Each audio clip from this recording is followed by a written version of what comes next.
Boa noite, estamos começando mais uma edição do programa Band Entrevista. E o meu convidado desta noite é o presidente estadual do PT, o Partido dos Trabalhadores, Antônio Filho, o Conim. Conim, muito obrigado pela sua presença aqui no Band Entrevista. Você foi reeleito na última semana, reeleito presidente estadual do Partido dos Trabalhadores aqui no Ceará, e é mais um desafio. São mais 4 anos à frente de um dos maiores partidos do país e aqui no Ceará, com grande representatividade, pelo fato de ter o governador e ter também o prefeito aqui de Fortaleza, da capital. Boa noite mais uma vez. Boa noite, Rogério. Boa noite aos que acompanham aqui o Band Entrevista. De fato, é uma honra continuar dirigindo o Partido dos Trabalhadores aqui no estado de Ceará, que tem uma longa história, uma trajetória de luta, de conquistas, de vitórias. Nós já governamos Fortaleza 3 vezes, governamos o estado do Ceará pela 3ª vez, temos um senador que é ministro da República, 3 deputados federais, 10 deputados estaduais, são 47 prefeitos, inclusive o prefeito de Fortaleza, 385 vereadores por todo o estado. Então, a grande representatividade, além de uma grande militância que atua nos movimentos sociais, defendendo as causas que nos representam, que nós acreditamos. Então, estou muito motivado, sou muito grato à militância do PT, pelo reconhecimento do trabalho que tivemos.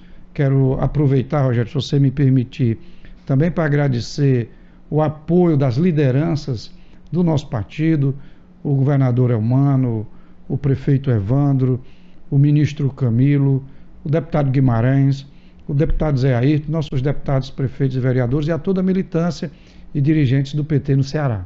Agora, é bastante representativo, né, Conim, o processo eleitoral, né, que acontece de forma interna no Partido dos Trabalhadores, que elege os seus dirigentes através do voto dos filiados.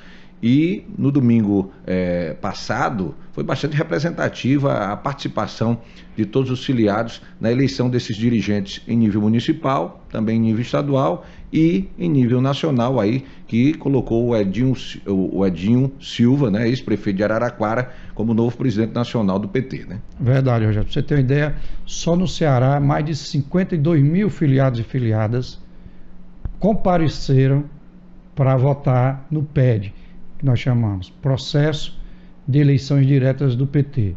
É uma coisa inédita em termos de vida partidária no Brasil, e acredito que no mundo não há uma experiência similar, onde o filiado ele é quem elege a direção do partido em todos os níveis. O Edinho foi eleito presidente nacional do PT, tirou mais de 70% dos votos. Nós fomos eleitos aqui presidente estadual do PT.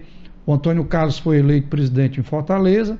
Em mais 179 municípios do Ceará, nós tivemos também a eleição das direções municipais.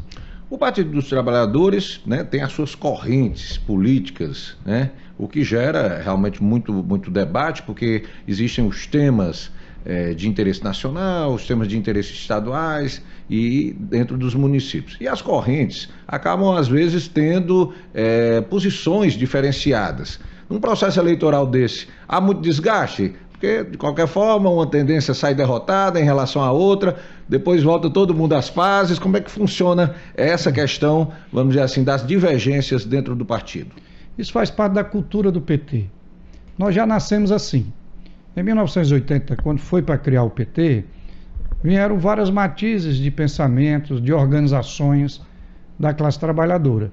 Nós tivemos os sindicalistas do ABC Paulista, por exemplo, com o presidente Lula, os bancários, os professores, os militantes das pastorais sociais da Igreja Católica. O movimento estudantil também veio para criar o PT. A intelectualidade, vários professores, pensadores daquela década do país vieram para criar o PT. Militantes da esquerda tradicional, alguns deles estavam na clandestinidade, outros participaram inclusive da luta armada, vieram para criar o PT em 10 de fevereiro de 1980. Então nós já nascemos com essa pluralidade de matizes ideológicas e nesses 45 anos de existência a gente se acostumou a lidar com isso, dando espaço para todos apresentarem seus pontos de vista. Nós temos, vamos dizer assim, pontos de vista plurais em relação à leitura da conjuntura, sobre o momento, sobre como o partido e que linha política adotar naquele momento, mas nós temos muita unidade sobre os nossos objetivos estratégicos. Ser um instrumento de luta do povo brasileiro, da classe trabalhadora, representar essa maioria. Olha, quando o Lula decidiu criar o PT, ele estava lutando por direito à greve, liberdade de organização sindical, e aí ele foi para Brasília. Chegou no Congresso Nacional e não viu o trabalhador do Congresso Nacional. Lá não tinha operário, lá não tinha professor, lá não tinha agricultor. Como é que faz para colocar deputado aqui? Meu caro, tem que criar um partido político. E foi assim que nós decidimos criar o PT, para dar oportunidade aos trabalhadores exercerem o poder. E hoje nós temos operários, um é presidente da República, nós temos agricultores, trabalhadores sem terra na Assembleia, nós temos professores, nós temos um advogado que era advogado de trabalhador rural do MST, governador do Ceará, temos um agrônomo que é ministro e é senador, enfim, conseguimos esse objetivo de dar voz a esses vários segmentos, bancários, etc. Então essa diversidade de opinião, ela é natural no PT, a gente já se acostumou com isso, não tem desgaste nenhum, a gente faz os debates, passou o processo de eleição, nós estamos juntos, porque nós temos um objetivo em comum muito maior, que é derrotar a extrema-direita no Brasil, reeleger o presidente Lula, reeleger o Elmano aqui no Ceará e aumentar nossas bancadas na Assembleia e no Congresso Nacional. Agora, Coninho, como é que o partido hoje, o PT foi um partido que nasceu na oposição, e quando ele passa a ser governo, hoje o PT é governo em nível nacional, na presidência da República, no governo estadual, aqui com o governador Elmano de Freitas, e em várias prefeituras, como você já colocou. Como é que você dirigir o partido, no caso, sendo governo? Porque, como há uma representação, vamos dizer, dos interesses, dos anseios da população, de muitas categorias, muitas vezes essas categorias entram num processo de embate com o gestor da ocasião. Como é que o partido se posiciona dentro dessas situações? Pois não. Nós já temos uma longa experiência em governar. Nós tivemos as primeiras gestões do PT ainda nos anos 80. Aqui no Ceará nós governamos em Capuí em 1985. Fortaleza também, a Maria Luísa ganhou a eleição em 1985. Depois a Erundina ganhou São Paulo em 1988. Depois fomos governar estados. O Rio Grande do Sul foi governado pelo PT, a Bahia, o Piauí, o Ceará depois. Então a gente foi acumulando experiência administrativa. Governamos o Quixadá 4 vezes aqui no Ceará e fomos formulando a partir dessa experiência o que nós denominamos modo petista de governar. E o modo petista de governar nos orienta que quando você está no governo, você governa para todos, mas você tem prioridades, governar para os que mais precisam. E essas contradições, às vezes, com o servidor público, com algum segmento que apresenta uma reivindicação, ela é tratada pelos governos do PT com muita naturalidade, com diálogo, com negociação. A orientação nossa é ter mesa permanente de negociação nas gestões do PT, com gestão participativa, com orçamento participativo, enfim, trazendo a população para tomar parte das decisões e preservando o interesse da maioria dos que mais precisam. É uma linha geral. E aí, no dia a dia, cada gestor vai vivendo, como diria o poeta, a dor é a delícia de exercer o poder. Coninho, eu vou pedir aqui um intervalo rapidinho, daqui a pouquinho eu continuo batendo um papo com o presidente estadual do PT, Antônio Filho, o Coninho. É um intervalo rápido, eu volto já já.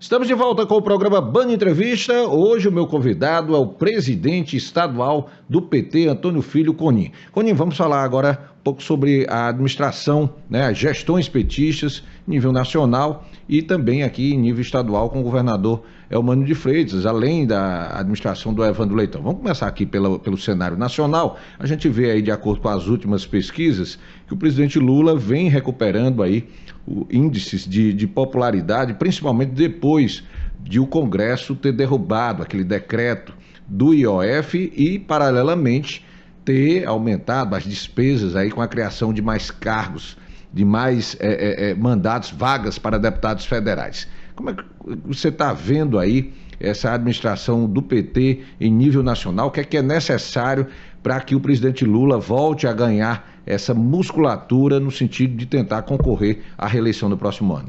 Já na campanha de 2022, o presidente Lula apresentou algumas propostas que são ideias-força desse atual mandato, seu terceiro mandato. Primeira proposta que ele disse muito claro: um governo de reconstrução nacional. O que significa um governo de reconstrução? Aquelas políticas públicas que foram desmontadas no governo anterior, o presidente Lula iria trazer novamente essas políticas para a população. Então, Minha Casa Minha Vida tinha sido desmontado, o Bolsa Família, o Ministério do Desenvolvimento Agrário para a Agricultura Familiar tinha sido extinto, o Ministério da Cultura tinha sido extinto, o Ministério das Mulheres tinha sido extinto, o Ministério do Combate ao Racismo, da Igualdade Racial tinha sido extinto, enfim, um conjunto de políticas estavam sendo desmontadas, foram efetivamente desmontadas no governo anterior. Então, primeira ideia-força, um governo de reconstrução nacional. E isso o presidente Lula já fez, restabeleceu, já anunciou a retomada dessas políticas. A gente poderia aqui detalhar, que não é o caso, o tempo não permite. A segunda ideia-força, colocar o pobre no orçamento e colocar o rico no imposto de renda. O que é que o presidente dizia com isso durante a campanha? Precisamos de uma reforma tributária que promova justiça tributária, justiça fiscal. Então, foi feito um arcabouço fiscal em substituição ao teto de gasto. Isso significa que o governo tem que manter um compromisso com equilíbrio fiscal e que tem que priorizar as políticas públicas e o direcionamento do orçamento. Então você tem em algum momento que fazer contingenciamento, fazer prioridades, e esse debate se estabeleceu no Congresso Nacional. O IOF que representa o quê? Que ao invés de cortar políticas sociais, fazer contingenciamento de verbas para políticas sociais, para o Bolsa Família, para o Pé de Meia, para o Minha Casa Minha Vida, o presidente Lula optou em aumentar a alíquota do IOF para setores bilionários da economia brasileira e também para promover justiça tributária, justiça fiscal para a classe média. Isenção do imposto de renda para quem ganha até R$5.000. Uma alíquota diferente do imposto de renda para quem ganha de R$5.000 a R$7.000. Isso só é possível se você aumentar a tributação para os que ganham muitos. Os bancos, as bets, é o chamado BBB, né? Os bancos, as bets, as big techs, os grandes fundos que praticamente não pagam imposto no país. Então esse debate está posto.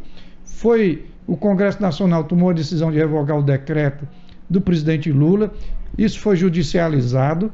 O STF estabeleceu um processo de conciliação e agora nós voltamos à mesa dizendo para a sociedade e dizendo para o Congresso: nós não podemos abrir mão desses 20 bilhões do IOF, porque eles são muito importantes para manter política para as pessoas que mais precisam. No debate aí nas redes sociais, pelo menos o governo parece que está levando uma vantagem aí frente ao Congresso Nacional. Em nível estadual, talvez um dos grandes desafios aí do governador Elmânio de Freitas continua sendo o setor da segurança pública. Como é que o senhor está acompanhando aí essas discussões, as críticas vindas da oposição e o esforço por parte do governador no sentido de valorizar as forças de segurança para o enfrentamento ao crime organizado?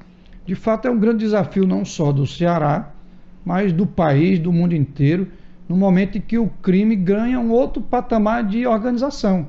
São organizações criminosas, articuladas nacional e internacionalmente, e que precisam ser enfrentadas com toda a força do Estado, da autoridade pública.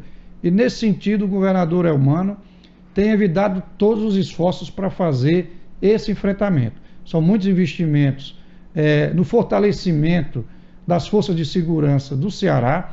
Você chega ali no CIPS, que é aquele Centro Integrado de Segurança Pública ali na Borges de Melo, você vê uma nova cara dos órgãos de segurança aqui no Ceará. Tudo ali naquele conglomerado. Polícia Militar, o Comando, Polícia Civil, bombeiros, toda a inteligência, uma integração das forças de segurança, o governador presente, acompanhando para e passo. Isso não é uma luta simples, a gente tem muita clareza disso, mas o Elmano está muito dedicado e eu não tenho dúvida que os resultados irão aparecendo no enfrentamento, sobretudo, das organizações criminosas.